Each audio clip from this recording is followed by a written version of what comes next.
ఈరోజు నేను కాకినాడ పార్లమెంట్ సభ్యునిగా మరి తెలుగుదేశం పార్టీకి రాజీనామా చేసి ఈరోజే కాసేపటి క్రితం వైఎస్ఆర్ కాంగ్రెస్ పార్టీలో వైఎస్ జగన్మోహన్ రెడ్డి గారి యొక్క సమక్షంలో మరి ఇతర పెద్దలు ముఖ్యంగా విజయసాయి రెడ్డి గారు, బొత్స సత్యనారాయణ గారు, వైవి సుబ్బారెడ్డి గారు వీరందరి సమక్షంలో మరి నా కార్యకర్తల సమక్షంలో ఈరోజు వైఎస్ఆర్ కాంగ్రెస్ పార్టీలో నేను జాయిన్ అవ్వడం జరిగింది. ప్రధానంగా ఈరోజు ఎన్నికలు వస్తున్నటువంటి సందర్భంలో సహజంగా ఎన్నికల్లో పోటీ చేసేటువంటి అభ్యర్థులు వారి యొక్క మరి ఉన్నటువంటి ఏదైతే అసెంబ్లీ కానీ పార్లమెంట్ స్థానాల నుంచి పోటీకి తయారవడం సహజం. అలాగే నేను కాకినాడ పార్లమెంట్ సభ్యునిగా గత 5 సంవత్సరాలుగా తెలుగుదేశం పార్టీ ఫ్లోర్ లీడర్గా పనిచేయడం జరిగింది. నా యొక్క ఎన్నికల సభ్యత్వానికి వస్తే మరి నా విషయంలో ఘోరాతి ఘోరంగా తెలుగుదేశం పార్టీ అన్యాయం చేయడం జరిగింది.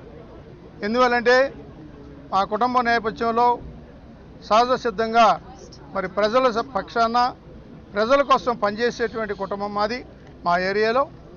అటువంటి నన్ను చాలా ఘోరంగా నిర్లక్ష్యం చేయడం జరిగింది తెలుగుదేశం పార్టీ.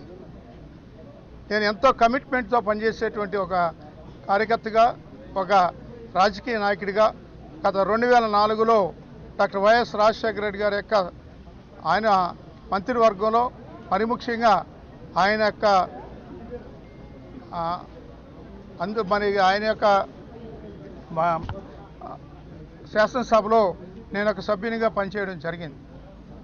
మరి అంత వైఎస్ రాజశేఖర రెడ్డి గారి దగ్గర పనిచేసినటువంటి నాకు మరి ఈరోజు తెలుగుదేశం పార్టీ చేసినటువంటి అన్యాయం ఇది.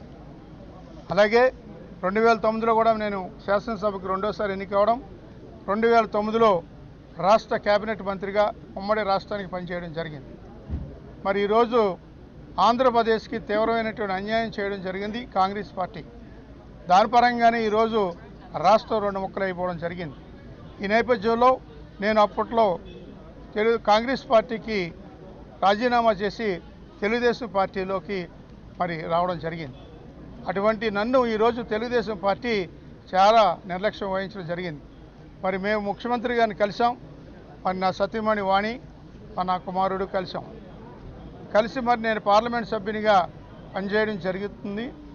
మరి అటువంటి పార్లమెంట్ సభ్యునిగా ఉన్నటువంటి నాకు శాసనసభకు కానీ మరొక స్థానం కల్పించాలి, శాసనసభ నుంచి పోటీ చేయాలనేటువంటి విధానాన్ని నేను వ్యక్తం చేయడం జరిగింది.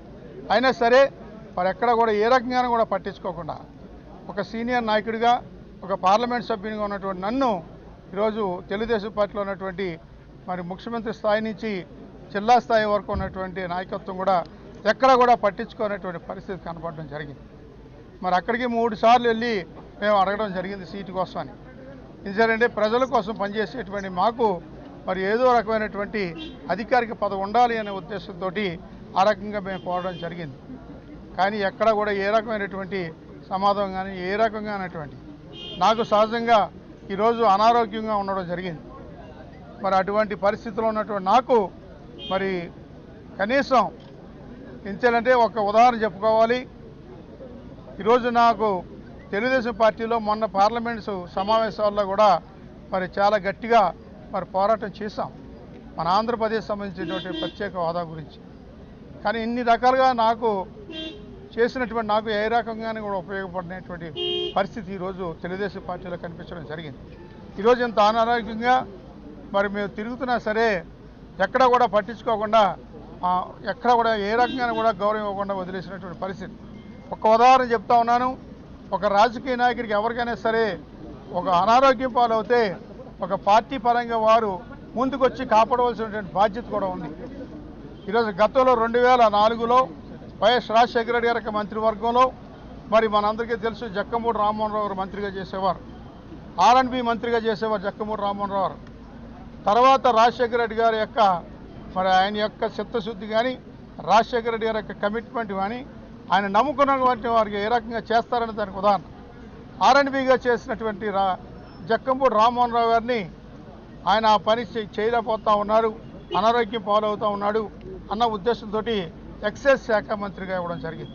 మా జిల్లా నుంచి ఎక్సైజ్ శాఖ మంత్రిగా మరి జక్కమూడి రామ్మోహన్ రావు పనిచేయడం జరిగింది. అది రాజశేఖర రెడ్డి గారి యొక్క గొప్పతనం. అది రాజశేఖర రెడ్డి గారికి ఉన్నటువంటి ఒక కమిట్మెంట్. అది ఆ రకంగా ఆయన అప్పట్లో చేయడం జరిగింది. ఈరోజు అదే విధానంతో నాకు నిరసన చేస్తే పట్టించుకోకుండా ఏ రకమైనటువంటి సమాధానం లేకుండా చాలా ఘోరాతి ఘోరంగా మరి ఇక్కడ ఉన్నటువంటి పాలకులు తెలుగుదేశం పార్టీలో ఉన్నటువంటి నాయకులు ప్రవర్తించడం కూడా జరిగింది. దానికి మాకు బాధ కలిగి వారు ఏదో టికెట్ ఇవ్వచ్చు ఇవ్వకపోవచ్చు, కనీసం ఎక్కడ కూడా గౌరవ మర్యాదలు ఇవ్వకుండా మమ్మల్ని వదలడం జరిగింది. అది బాధ కలిగే మనకు ఎమ్మెల్యే టికెట్ ఇవ్వలేదు, ఎంపీ టికెట్ ఇవ్వలేదు అనేటువంటి విధానం కాదు. అది వారు చూపించినటువంటి ఆ యొక్క చిన్నతనానికి మాకు బాధ కలిగి జిల్లా నాయకులు కానీ రాష్ట్ర నాయకులు కానీ ఏ ఒక్కరు కూడా మమ్మల్ని గౌరవించినటువంటి పరిస్థితి కనపడకే ఈరోజు మా కుటుంబ సభ్యుల యొక్క సమక్షంలో మరి తెలుగుదేశం పార్టీకి రాజీనామా చేసి వైఎస్ కాంగ్రెస్ పార్టీలో చేరాలని నిర్ణయం తీసుకుని ఈరోజు జాయిన్ అవ్వడం జరిగింది. ఏదైనా ఈరోజు జగన్మోహన్ రెడ్డి గారి యొక్క మంచి నాయకత్వంలో ఆయన మరి చూడొచ్చు, మనం 3750 కిలోమీటర్ల పాదయాత్ర చేయడం అంటే మరి అది చిన్న విషయం కాదు. రాష్ట్ర సమస్యలు తెలుసుకోవాలి, ప్రజల సమస్యలు తెలుసుకోవాలి అన్న ఉద్దేశంతో మరి జగన్మోహన్ రెడ్డి గారు మరి నిరంతరం ఆయన చేయడం జరుగుతూ ఉంది. ఆయన నాయకత్వంలో ఈరోజు ఈ రాష్ట్రంలో మరి పరిపాలన వస్తే ప్రతి ఒక్కరికి కూడా న్యాయం జరుగుతుంది అన్నదే ప్రతి ఒక్కరి యొక్క ఉద్దేశం. ఆ రకంగానే ఈరోజు మీరు చూస్తూ ఉన్నారు. ఇక్కడ కానీ రాష్ట్రంలో జిల్లాల్లో కానీ జగన్మోహన్ రెడ్డి గారు ఏ రకంగా గౌరవిస్తారు అన్నదానికి నిదర్శనంగా మరి ఏదైనా ఈరోజు జగన్మోహన్ రెడ్డి గారు ఈ రాష్ట్రానికి కాబోయే ముఖ్యమంత్రి అని నేను తెలియజేసుకుంటా ఉన్నాను. ఆ రకంగా మరి మనందరూ కూడా కష్టపడి పనిచేయాల్సిన అవసరం కూడా ఉంది. మరి తర్వాత నా సతీమణి తోటవాణి 2 నిమిషాలు మాట్లాడతాను.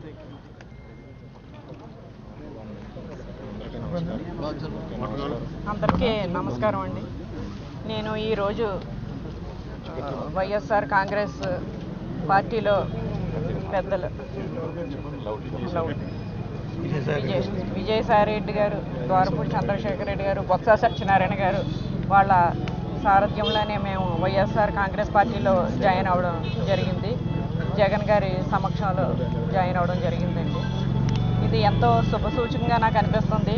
ఆయన జగన్ గారు కూడా నా భర్త ఆరోగ్య విషయంలో ఎంతో భరోసా ఇచ్చారు. నీవేం భయపడకమ్మా, మేము చూసుకుంటాం, ఆయన ఆరోగ్యం అంతా మేము చూసుకుంటాం, నువ్వేమీ భయపడొద్దని చెప్పారు.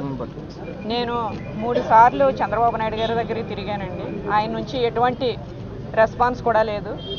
అక్కర్లేదండి, అంటే పదవుల గురించి అని కాదు నేను అనేది, కనీసం ఫోన్ చేసి జిల్లాలో ఉన్న నాయకులు కానీ రాష్ట్రంలో ఉన్న నాయకులు కానీ అమ్మ ఎలాగుంది, నర్సింగ్ గారు ఎలాగున్నారు, హాస్పిటల్లో జాయిన్ అయ్యారట, ఐసీలో ఉన్నారట అని కనీసం ఒక్క మనిషి కూడా కనీసం ఫోన్ చేసిన పాపాను పోలేదండి. మరి అంత మానవత్వం లేకుండా ఉన్నారా అని నాకు చాలా బాధ అనిపించింది. మాకు వెనకాల సపోర్ట్గా ఎవరో లేరేనా ఏంటి? సర్వేలు అని అంటున్నారు చంద్రబాబు నాయుడు గారు. సర్వేలు అంటే ఏంటండి? అంటే భూ కబ్జాలు చేసిన వాళ్ళకి, మైనింగ్లు మింగిన వాళ్ళకి, అక్రమంగా దందాలు చేసిన వాళ్ళకి, సెటిల్మెంట్ చేసిన వాళ్ళకి నా సర్వేల్లో సీట్లు అంటే ఇలాగా నర్సింగ్ గారిలో సిన్సియర్గా ఉన్న వాళ్ళకి ఇవ్వరా? వాళ్ళు ఏమీ కేటాయించరా? మాకు పదవుల గురించి కాదండి, కనీసం వాళ్ళ నుంచి ఒక ఇంత భరోసా కూడా మాకు ఇవ్వలేదు వాళ్ళు. కానీ ఎందుకు ఈ రకంగా మేము ఈరోజు పార్టీ మారవలసి వచ్చిందంటే మమ్మల్ని నమ్ముకున్న కార్యకర్తలు ఉన్నారు, మమ్మల్ని అభిమానించే కార్యకర్తలు ఉన్నారు, వాళ్ళంతా ఎక్కడ అన్యాయం అయిపోతారో అని చెప్పి మేము ఈ రకమైన నిర్ణయం తీసుకోవాల్సి వచ్చింది. ఇది ఎంతో మంచి నిర్ణయం అని మాకు నిజంగా చాలా ఇప్పుడు అనిపిస్తుంది నాకు. ఈ జగన్మోహన్ రెడ్డి గారి సమక్షంలో ఆయన ఇచ్చిన